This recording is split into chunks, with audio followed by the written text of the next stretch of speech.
안녕하세요. 한의학 박사 김혜경 원장입니다. 오늘의 주제는 난임의 원인이 되는 수족냉증입니다. 난임은 남녀 모두에게 있을 수 있으며 다양한 요인들이 작용합니다. 대표적인 여성 질환 중 하나인 수족냉증은 난임이 발생하는 이유 중에 하나인데요. 양의 기운을 가진 남성과 비교할 때 여성은 음의 기운이라서 추운 겨울에는 남성에 비해서 손발이 더 차가워지는 특성이 있습니다. 그러면 추워지면서 증상이 심해지는 수족냉증에 대해서 알아보겠습니다. 수족냉증이란 추위를 느끼지 않을 온도에서도 손발이 차갑고 지나칠 정도로 냉기를 느끼는 상태를 말합니다. 날씨가 추운 겨울일수록 손발이 시린 정도가 심해져서 가까운 사람과 손 잡는 것을 미안해할 정도입니다. 추운 겨울 찬바람이 불면 누구나 손발이 시리죠.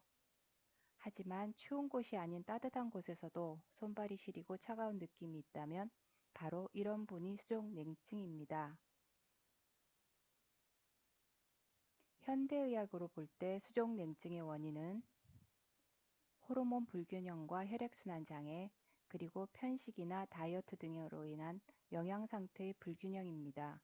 수족냉증을 제때 치료하지 않고 장기간 방치하면 자율신경에 혼란을 주어서 심혈관 질환, 빈혈, 생리불순, 냉대하, 복부 통증 등이 발병할 수 있으며 이것이 자궁근종이나 불임의 원인이 될 수 있습니다. 그래서 제때 치료하는 것이 무엇보다 중요하겠죠.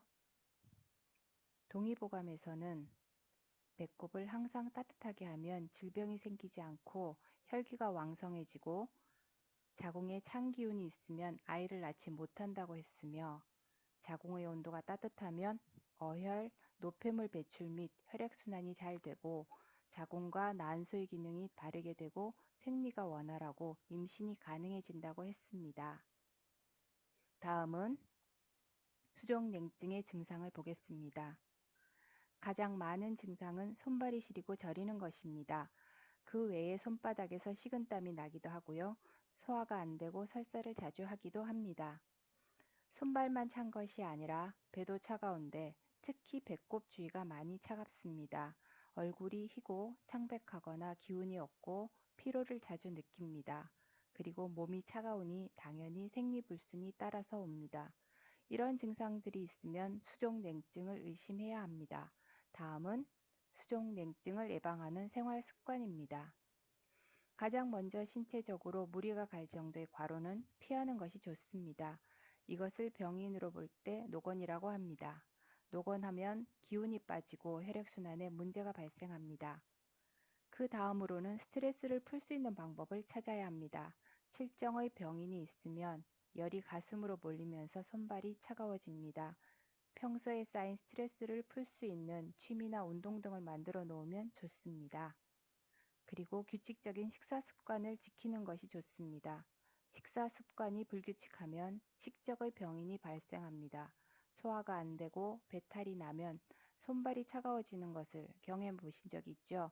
이렇게 식사 습관과 수족냉증은 밀접한 관계가 있습니다. 병인에 대한 이야기는 동우당 한의원 블로그에 잘 나와 있으니 참고하시면 되고요. 다음에 다시 자세히 알려드리는 시간을 가져보겠습니다. 그 외에 단백질, 비타민, 무기질 섭취를 충분히 섭취하고 적당한 운동으로 신진대사를 촉진시키고 반신욕으로 혈액순환을 활발하게 해주는 것이 좋습니다. 여러분 중에 난임인데 수족냉증이 있다면 이 증상은 반드시 해결해야 합니다. 수족냉증을 해결하기 위해서는 가장 먼저 생활 습관을 개선하고 그 다음 한의학적 원인인 병인에 맞게 치료하는 것이 중요합니다. 수족냉증과 난임, 두 마리 토끼를 한 번에 잡아보세요. 감사합니다.